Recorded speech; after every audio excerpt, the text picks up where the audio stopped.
Now that's a fucking intro. Thank you. Thank you. It is. It's very good. Wait, I even have a button for that. Hang on. It's right here. There's a button. It's going to, any moment. Press. Yeah, okay. Oh, it's a delayed reaction. That's always good. Yeah, Welcome. That always reminds me of the Nelly song, Batter Up. All right, I'm alone on that one. That's fine. It's Wednesday Live with Matt and Culture, doing it live together. We are doing it live, I think. Aren't we? We are live. Yes, we are live. Yeah. That's what I thought. Anyway, so Tina's here. That's great. 70s is here. Mr. Dragoon. I don't know what's happening with Culture, but I dropped the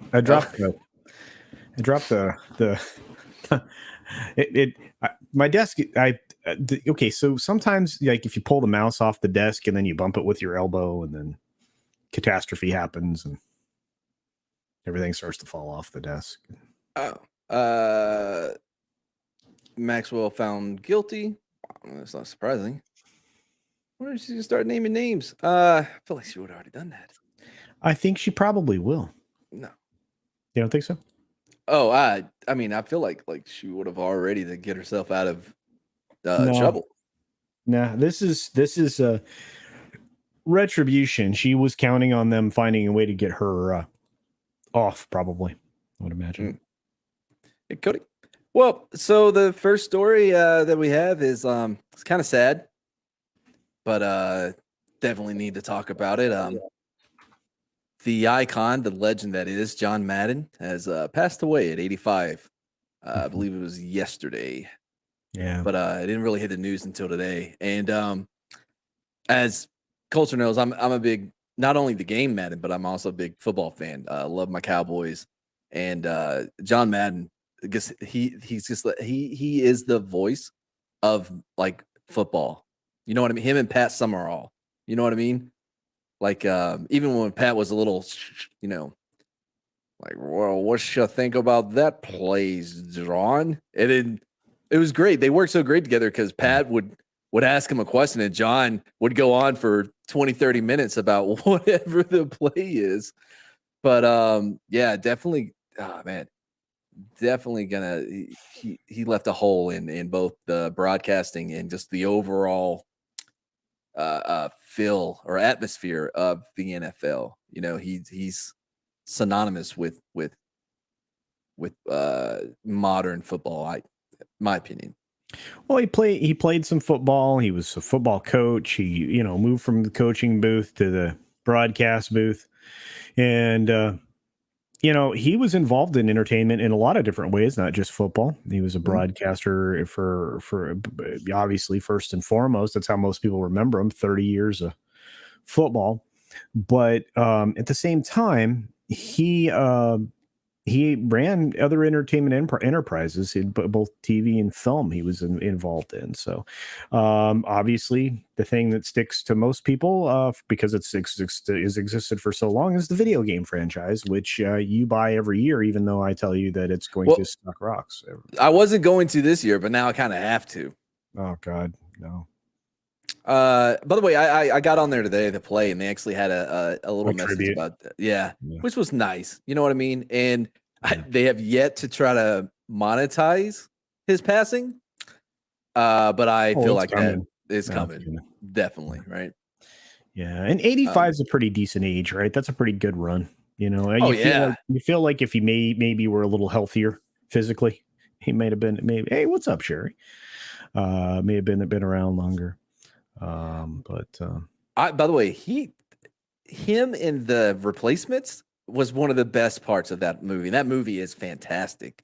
The Shane Falco movie. Yeah, it's fantastic. It's great. Yeah, he's really good in it. Great. I love that he was able to kind of poke fun at what he does and who he is along with it. Oh, and Little Giants too.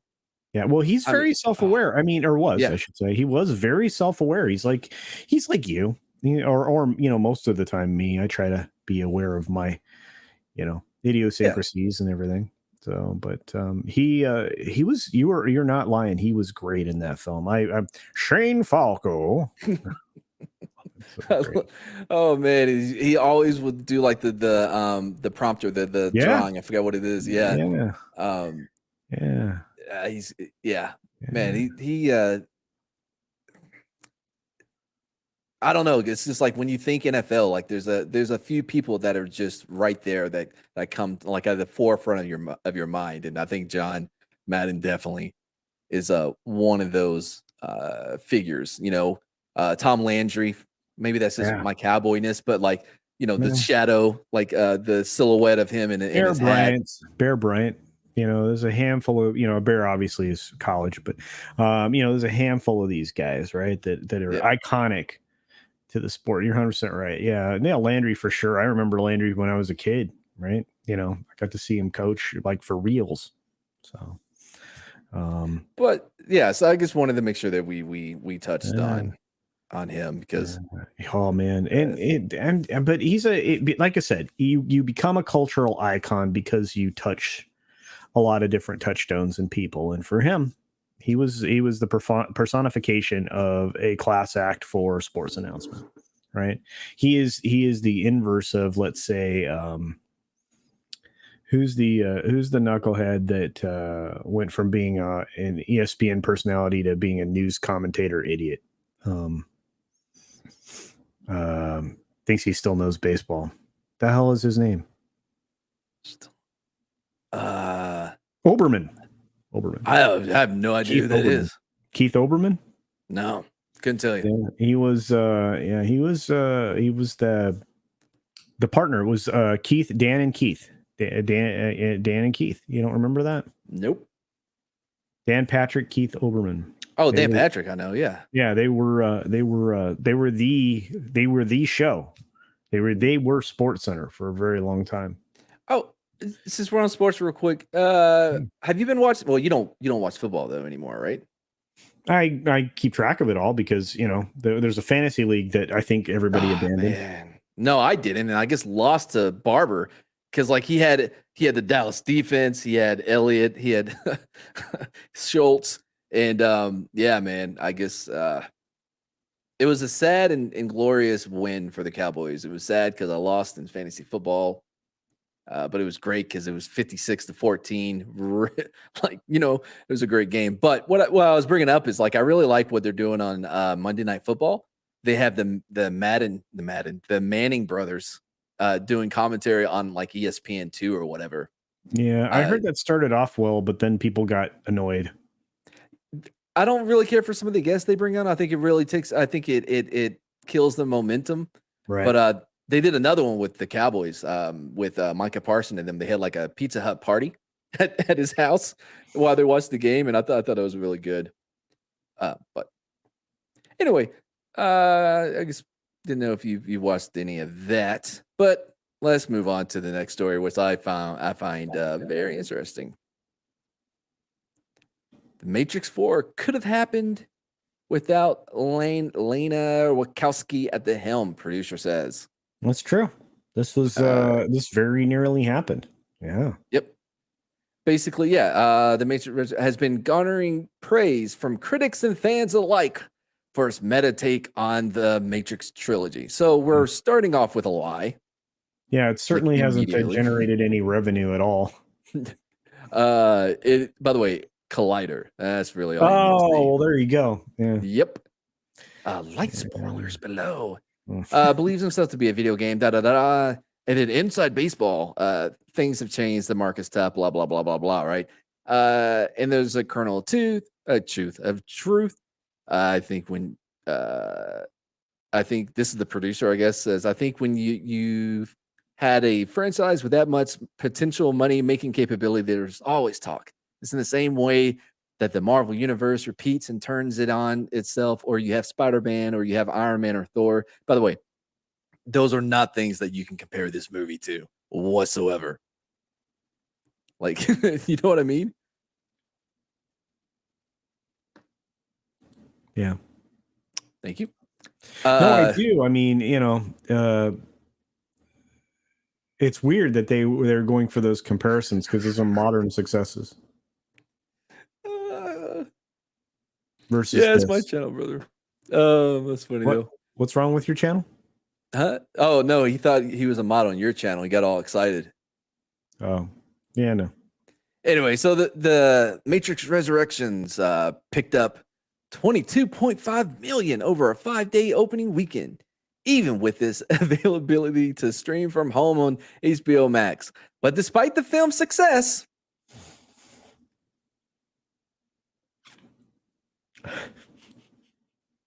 it is the third film of 2021 to gross over 8 figures.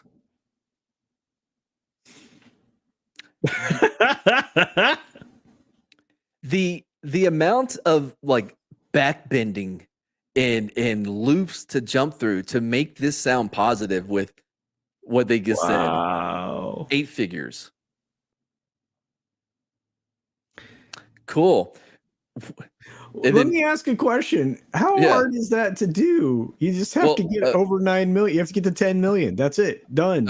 Apparently, this is only the third film that's done it in 2021. By the way, that does not sound right to me at all. Oh, it's 100% wrong. Because I can already think of Venom, Spider-Man, King Kong versus Godzilla. That's 3 right there. Right. And those all came out before Matrix, right? So this would be the 4th. Just with those 3 off the top of my head. Well, I mean, I think even I think even Venom. I mean, there seems to be a lot of films that have done that. Wow. Like oh man, can you look it up, dude? Because there's no way that this is the third film to gross over 8 figures. It is on its opening weekend, I think, is probably the disclaimer there.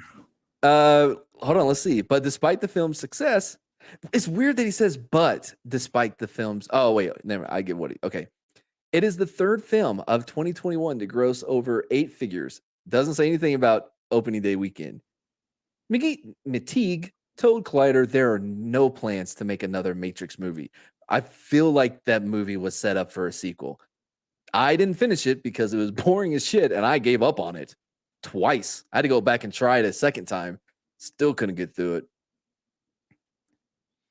Okay, just for fun, I have the numbers in nice. front of me. I'm going to share them. All right, this is not even all of them. This is just like what I could think of, like offhand in my head of films that we could compare it to. How do I compare thee to A Summer's Day? Well, like this. There you go. There's your weekend comparison. Opening weekend for The Matrix Resurrections, 22.5. Opening weekend for Spider-Man No Way Home, 260 million. Dune, 41 million. Shang-Chi and the Cockring, 75 million. Black Widow, 80 million. Even Eternals got 71 million. And this is just what I can think off the top of my head.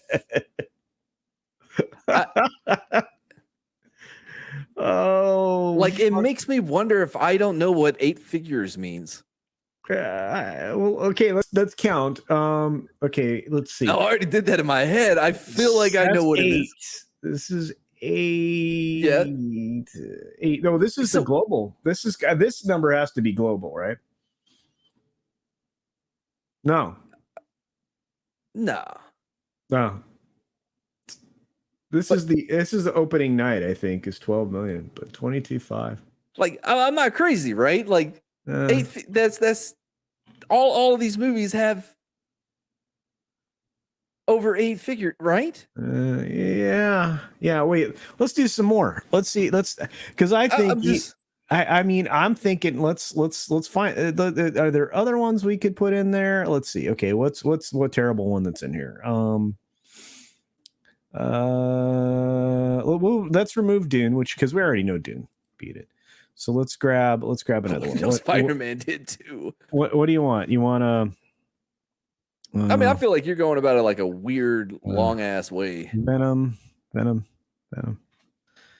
There'd be Carnage, I think, and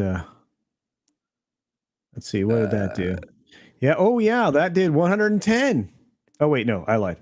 90. Did domestic opening weekend 90.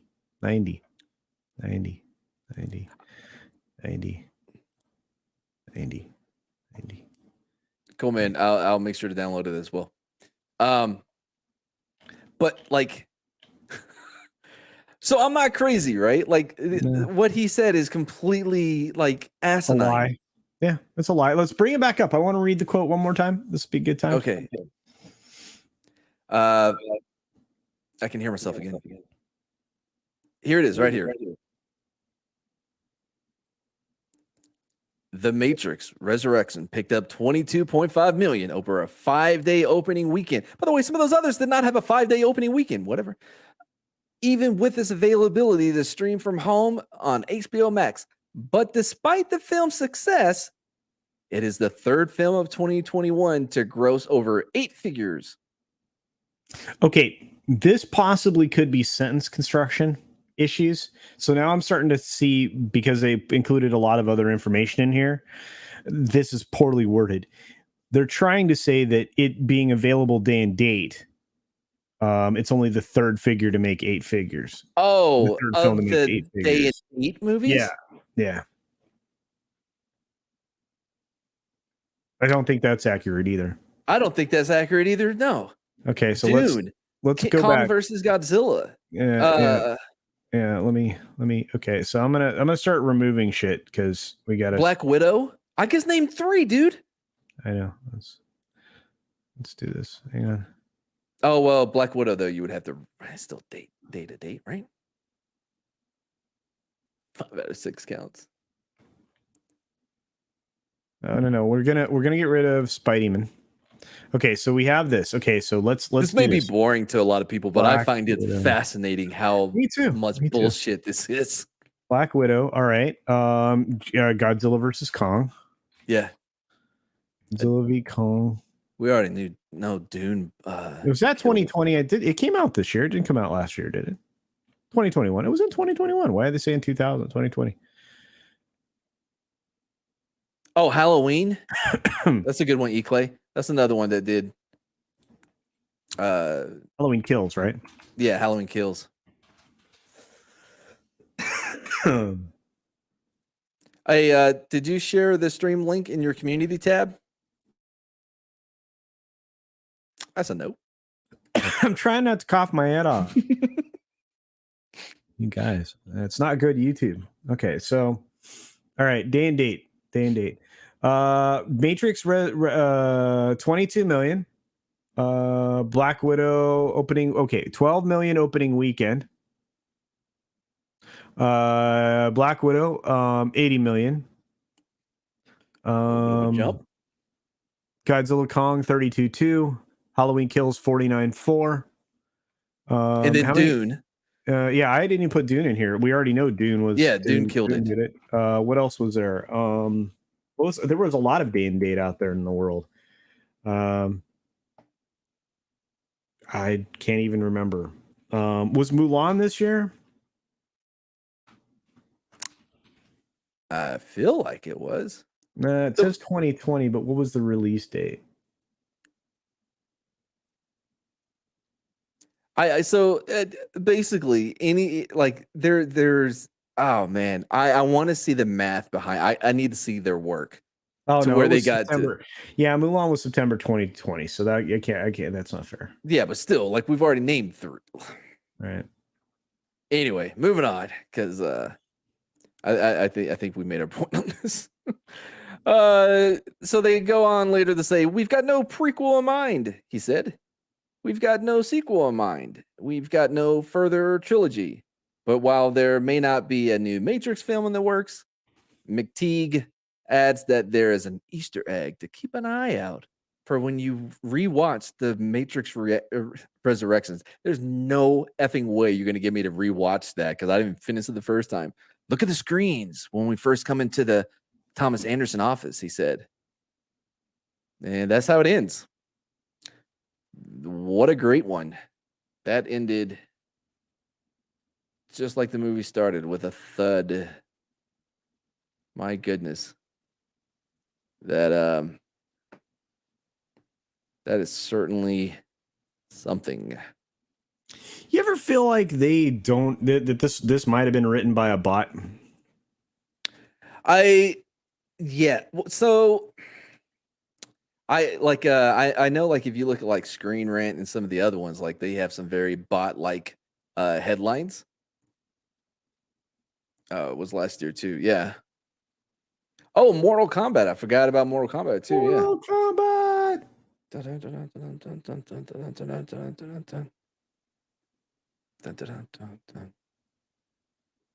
Yeah, I have that playing in my head. But yeah, man, I guess I saw that and I immediately knew it was wrong. I was like, oh man, I really need to bring this up because it is so wrong. It's frustrating, man. It's constant. It's chronic. It's crazy. I mean, look, and right now we can talk about like the actual numbers, but Spider-Man No Way Home is at 1.16 billion, on its way to probably 1.6 billion. 1.16, 1.6. It's not that far away. So. Agreed. So I have another one. Oh, good. That I find very interesting. 20 more. I missed the first 20. Sorry, guys. Screenwriting tips from Phoebe Waller. Now, I don't know about you, Culture, but I could not think of a single movie from Phoebe. I already forgot her name. Phoebe Waller-Bridge. Yeah. Oh, I didn't even know the bridge was part of it. Yeah. I've never seen Fleabag. Never seen Killing Eve. I saw Fleabag, but even the second season was just even further destruction of, any interest I had in her. I didn't see James Bond. Okay. So like, I don't think I've seen any of her movies, but the tips are actually pretty well thought out. Starting with number 1. You want to read it? I didn't either. Oh yeah, A Quiet Place 2. Yeah, that did great too. Yep. Feeble Suspension Bridge. 70s. But looking at this, Aquamad's king of the Brolantis, an inventor of volleyball. Okay, yeah. All right, thank you. The fuck is Brovantis? Bro, Aquamad. Oh, okay, that makes sense. That was a late night stream over on Yetis that got out of control. You're kidding. One of your streams got out of control? No, it was over in Yetis. One of Yeti's streams got out of control? Oh, look, F9 and free. There's so many, Culture. What is that person talking about? Again, if you whittle it down to day and date, F9 and Free Guide weren't day and date. Oh, yeah. Yeti, stop being dumb. Yeah. Anyway, these are some great writing tips, apparently. Let's go. Dude, I was surprised because she does not follow any of these, I don't think. No, well, I mean, of course she does. She's a self-insert artist. If you watch Fleabag, Oh, yeah, you just know what? watch That's Fleabag is funny you say based that. Fleabag is based on a one-man show. Well, in this case, a one-woman show, at least as far as what the equipment we've seen to date would indicate. Damn right it is. But she did a one-woman show that she turned into a TV thing in the UK, which they picked up with, I think, Netflix or Amazon or some shit. But She's anyway. British. Oh yeah, for sure. Yeah, can't you tell? Well, she is not smiling, so you can't tell. But I um, have starting never. starting with writing, start with writing funny and interesting things that happen in your life, and then weave them into a dramatic story. Self-insert. Find a personal connection to the story, and you'll have an entry point to a character people can identify with on the screen.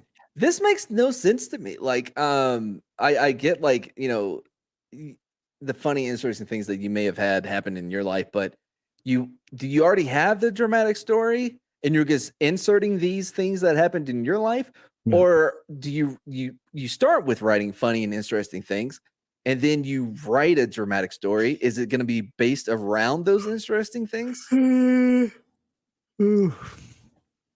Sure. So we're already off to a bad start. 2. Disarm the audience with comedy, then punch them in the gut with drama.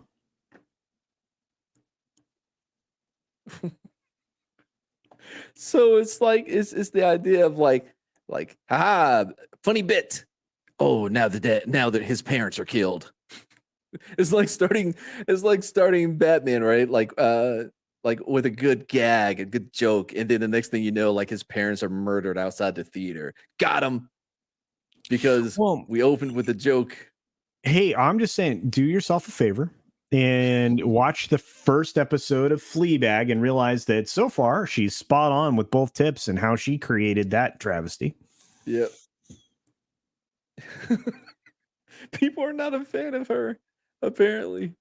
Oh yeah, wait. Laughing puts the audience in a good mood and can help you subvert expectations for the beats that leave them emotional. Sometimes you have to go looking for inspiration by going far away from what you're writing. Okay. I always give British, right? I always give the advice to think about the complete opposite genre of what you're writing and watch movies or TV from that category. Oftentimes, you can steal. I'm losing the British thing. Steal plot points or beats that fit into your world by getting out of your own head. So number 3 is steal from other people. That's right. Steal other people's shit. Yes. Thank you.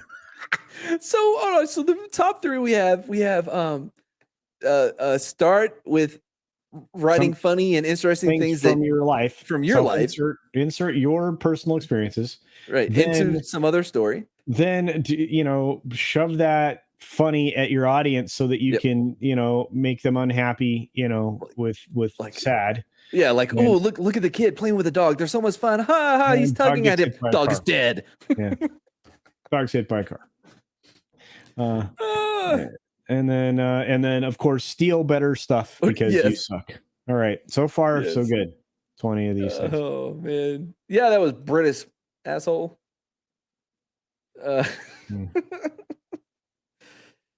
To post your stream. Oh, yeah, sure. Whatever. Yeah, I did forget. Yeah, I know. It's 16 bits, 100% right. Creative inspiration comes from everywhere, anywhere, all the time. I mean, even Mad does improv. I bet you guys didn't know that sometimes. And and he comes up with stuff on the fly that's usually not terrible. Not terrible is one way to describe it. Yeah. Number 4. This is me. I read the top part. I said number 4. Okay. Create sympathetic antagonists and imperfect heroes. This is how to subvert. This is not how to write, bitch. God dang. Oh yeah, sorry. I read the second part. Yeah, I read the top part. We got it. We should always understand why our characters act a certain way. It doesn't mean we have to root for the bad guy. Oh, I did that one pretty good. But it would be nice to see logic woven throughout. Show us flaws we can relate to in the heroes. Okay, All right then. so have characters There you that go. aren't one-dimensional. All Yeah, right. well, yeah, stop inserting yourself as much or inserting things in yourself as much. Whatever. Let's go. Next one. Oh. Teach your characters what you're trying to teach yourself. More self-insertion, everyone. Teach your characters what you're trying to teach yourself. Hold on. Oh, I love it. Soul Assassin gets me. Like he is my chat animal. Instead of a spirit animal, he's my chat animal. Soul Assassin goes there. Oh man, I love it. What did you say? Teach your characters what you're trying to teach yourself. What you're trying to teach yourself. Hey, dum dum. Like if you haven't learned it yet, who are you to teach your fictional characters or your real life? Writing is a form of therapy. If you make it therapy, I get the sentiment behind that, but let your characters feel the hard lessons you wish you were smart enough to see. If you're not smart enough to see it, how can you write the characters to see it? Am I off base on this one, Culture? No. Does that make sense to you? She should seek therapy. That's what she should do. Seek therapy. Stop trying to deconstruct men. You're not good at it. Right. Yeah. But you know, there is a saying like those who can't teach, right? But no, those that can't do teach. Yeah, those who don't, those who do not, and those that do it. What? I subverted your expectation. Yeah, of making sense. Oh, right. That would look better if it said what you learned yourself or taught. Yeah, no, like if you went through a some type of dramatic event and you had lessons that you learned from it, sure, right about that. But not shit you haven't figured out yourself. You know what it sounds like? So I've had this conversation with a girlfriend a few times about how psychologists and therapists, like a good majority of them get into that because they are effed up beyond belief and they want to know why they're like that. And so they get into that field of into the field of psychology themselves to try to figure out their cuckoo banana-ness.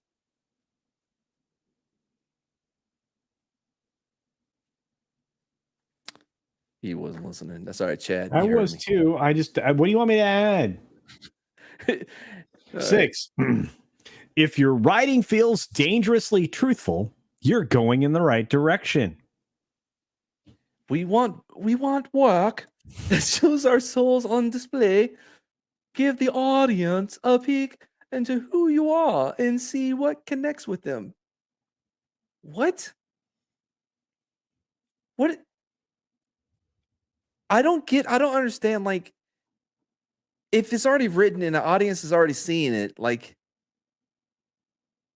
maybe like a show or something. All right, so give the audience a peek into who you are and see. Bitch, ain't nobody there to learn about you. We're there to learn about the characters that are on the screen. There you go. No one cares. Anything. We shouldn't even know who you are. The only people that know who writers are nerds like us because we care. Most normies, when they go, they don't know who directed and who wrote it, who produced it. Yeah, and not only that, there's 20 of these and we're only on 6. Oh, there you go. 7.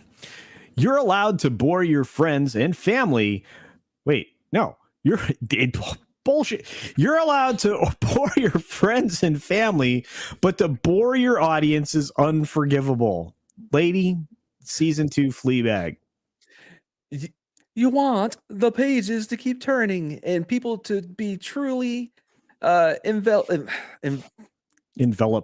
Enveloped. Yeah. And what's going on? I don't like that use of that. That means you need to draw them in and keep them close. You know what? Like, first of all, if your friends and family are bored and you know they're bored, you're probably doing something wrong because they like good stories as well. You get what I'm saying? Regardless of whether or not your friends are saying, dude, your story is boring, or they're like, no, it's good. Trust me, no, it's good. I wouldn't lie. Like, but both ways, you know that they were bored. The likelihood of you not boring an audience with that dribble that you're putting on the page is high. And we'll go to number 8. Number 8. Build a lot of humanity within your character if their attitude seems dismissive on the outside. What? Why do your characters behave a certain way? Give us tangible reasons through backstory or other techniques that I'm not going to tell you that show their behavior is motivated. So, wait, that's like while we have Cruella de Vil as a like that whole movie of with whatever her name is. What's her name? Emma Stone. Yeah. Okay, so let's do it this way, right? Your British bird accent is terrible, but it's as good as your Kiwi Batman. So, yeah. Let's say this again. So, show don't tell is what she's trying to say, I think. No, I don't think so at all. Oh, is it more sit around tables and tell people why you behave the way you do? Yeah, do you seen all the chats I've been missing? Of course I need help. All right, we can go on to the next one. How come he's not producing the show? He was like, I got a headache. Meh. Meh. Okay. Okay, my turn. I need food. Yeah, that's true. I did this. Yeah, I don't know what this is. But, okay, all right. Surprise the audience in a truthful way. Unlike the untruthful way. Yeah, the underhanded way. The disingenuous way. I don't know. People have certain expectations around tropes and genres. Is there a way you could shock up? No, that doesn't work. You could shake up their perceptions by getting them a taste of reality. Reality. Get a little cockney there at the end. The taste of that was definitely cocked up at the end. By giving them a taste of reality. Oh, wait. Hold on. People have certain expectations of around tropes and genres. Yes. Is there a way you could shake up their perceptions by giving them a taste of reality? I don't know, motherfucker. Why don't you tell me? You're the one writing down these freaking hints. Okay, surprise the audience in a truthful way. How about just surprise the audience? Full stop. I don't. It feels like what she's saying is like if you're doing a superhero movie, because randomly have if every once in a while you're walking down the street in the middle of a conversation, somebody's heads explodes. That's a surprise. That may not be a truthful surprise. It would have to be a truthful surprise. So I guess you show a guy with a sniper rifle perched on a building, and then you see the conversation where the guy's head explodes. That's a truthful. Oh, I got one even better, right? Like you actually see him having to take in account the wind, the rotation of the earth, like on all these other things. You know what I mean? Or how about this? A 50 caliber round doesn't bounce off the back of a car. How about this? 100 fucking bullets don't go through a car and no one inside the vehicle is hurt at all. But you surprise them by having them be shredded to pieces, because that is what would. Oh my gosh. No, you. Oh yeah, you do, huh? Anyway, You just go back to your food. Yay. Material first, jokes first, character first, structure second. there are times when all you need to do is just write, read, get everything you love onto the page and figure out how. Hold on, all right, I gotta read it. There are times when all you need to do is just write, get everything you love onto the page and figure out how it all fits together later. Do the fun stuff. Material first, joke first, character first. And then you come up with the structure later, I guess. Yes? No? First of all, you know how I create something? I come up with an idea and then I try to build a story around the characters that are part of that idea. I then decide if there are too many characters, not enough characters, if I need to flesh out more backstory, if I need to define the world clearly. That's structure. It's all part of the same thing. Even if you were to outline it, it'd be like, okay, my hero is going to start here. They were left stranded in the desert.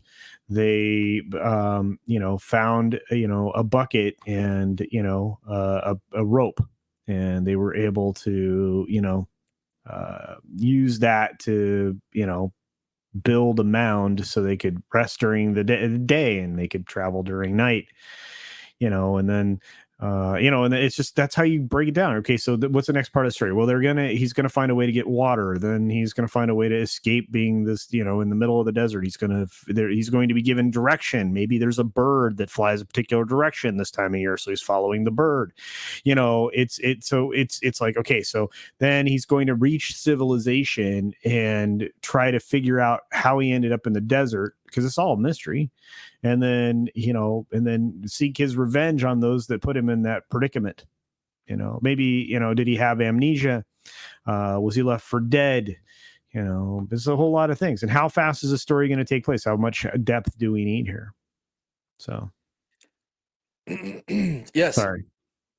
Anyway, add as much complexity to your character as you can. This is number 11. Only 9 more to go, kids. Fuck. Give your characters a real rounded persona. We want to know why they act and how they deal with certain situations. No, that isn't British at all. Make them confront hard decisions. What?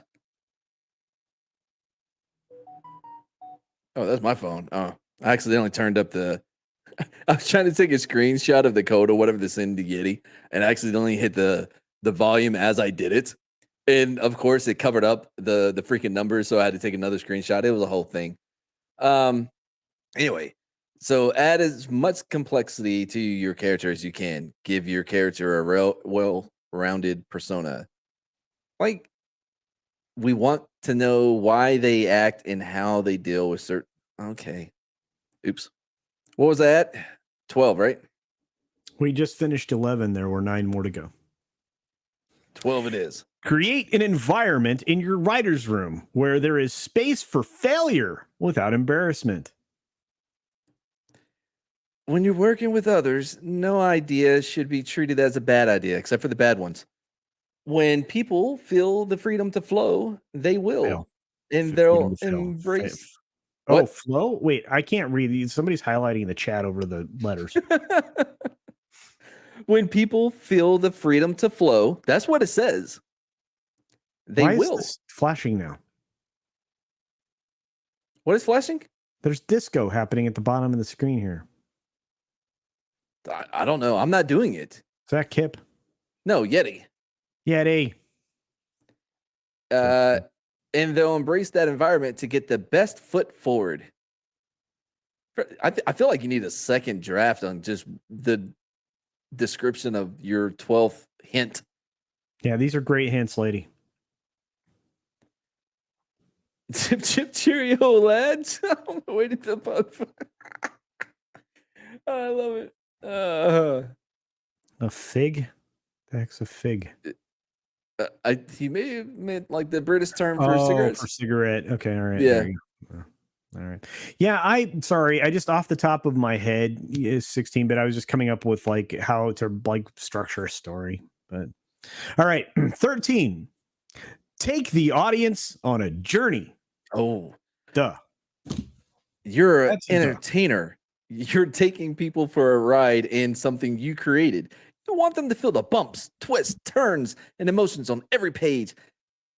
This is 20 additional hints. So there's already been 20. So we are 33 hints into the genius that is whatever her name was. And we're just now getting to, hey, make something people enjoy. Oh. 14. Leave it open for interpretation, even if you have your own idea of what a certain element in your story means or symbolizes. Let people react in their own way to your work. There does not have to be a definitive answer about certain beats or characters. It's much better to let the audience decide what it means to them. Except for one small problem. This chick comes out and tells you, this is what my story means before the freaking film comes out and destroys it with woke marketing, anti-marketing. Sorry. No. Yeah, I don't know, man. This is why she's considered a great writer. Anyway, 15. Only 5 more to go after this. Whew. Write a relatable protagonist with whom audiences can identify, no matter who they are. Wait a minute. Hold the phone. It feels contradictory, like to I don't know, one of the major one of the major movements. things she writes about, talks about all the fucking time. Yeah, representation on screen. Yeah. You want your audience to see a piece of themselves in the protagonist. Who are they, and what are they feeling that's universal? What makes them interesting or a reflection of their world? But you can only do this specifically for the same race. They have to match up both sexually and racially for them to be relatable. 16-bit hit the magic thing. It's not identify, it's relate. It needs to be relatable. 100%. Oh yeah, very nice. Drama and comedy are intrinsically linked. The trick is to find the right balance between the two. We laugh at funerals. We do not. I mean, I guess it can happen. And cry when we're happy sometimes. Humans are complex, and your character should reflect that. Find a balance in your writing that makes the world feel real and grounded. All right. Sure, man. Here we go. Relate deeply to a character. Do you see yourself in the character? Do you see someone you know? You need to know and analyze each person in your script. You should be able to predict or understand their moves. You're writing it.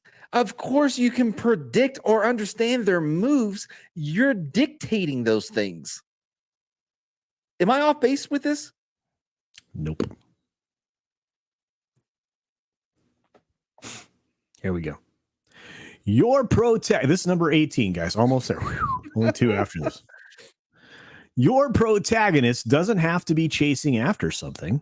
They can be running away from something. Motivation is the key to all characters. What's making them run? What happened to them? How far are they along on their retreat? What could get in their way that makes them face their fears?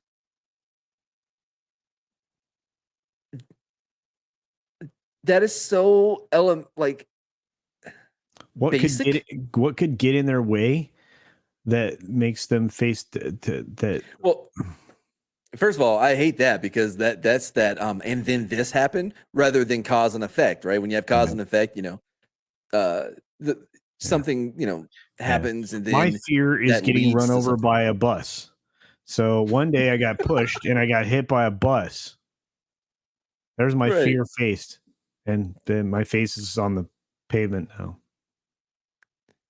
No, Yeti, you have not been paying attention. That is the last thing you do is to write about anything but yourself. Don't ask the audience. This is 19, guys. 19. Don't ask the audience to like the character. Invite them to try and understand a character. Liking a character is overrated. Thank you, Ray. Oh, give us someone who begs us to watch, judge, and care about them. Oh, that means you fucking like the character. Everything you just said.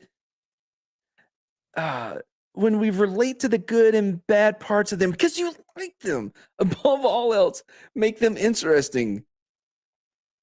How is any of those things different than liking a character? Oh, brain hurts. Brain hurts. All right. Basically, don't ask the audience to like the character. Invite them to try and understand the character, and then it's like make them likable. Moving on. What a dummy. And 20. Thank you, Lord. Thank you. Whenever you get stuck on something, ask yourself, what would you do? And write if you weren't afraid. Write something scary to you, something so personal that if you share it, you feel naked. It's the only way to really stand out from the crowd and to make people pay attention. It's not easy, but it demands to be done. That goes right back to her talking about like, if you haven't figured out this lesson in life, have your character figure it out for you.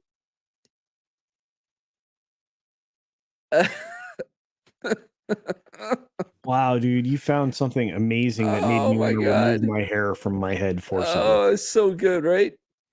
Oh, I did it! Got him!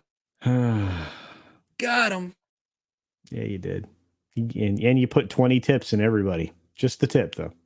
That's right. Y'all get 20 tips.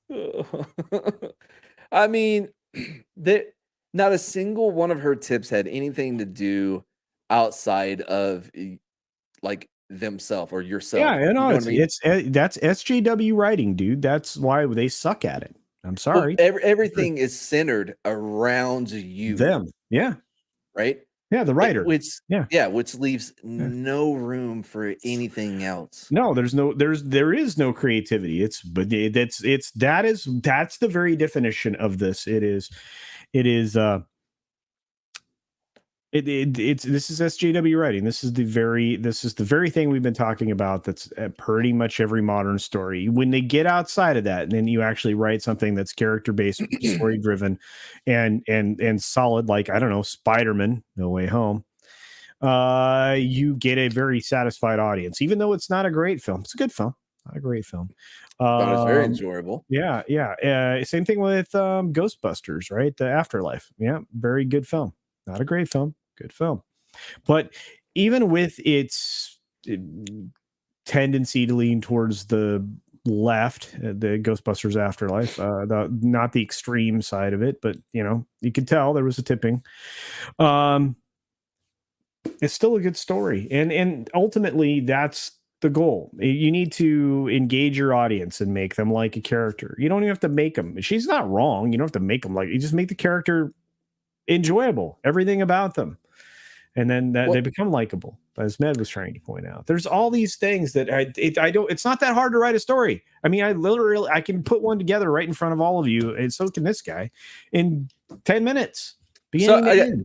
I think part of the problem is that whenever you're forging this, and she didn't come out and say it then, but it's kind of the same thing. Like whenever like your story is built upon or centered on an ideology or on yourself, everything is connected to you or this ideology.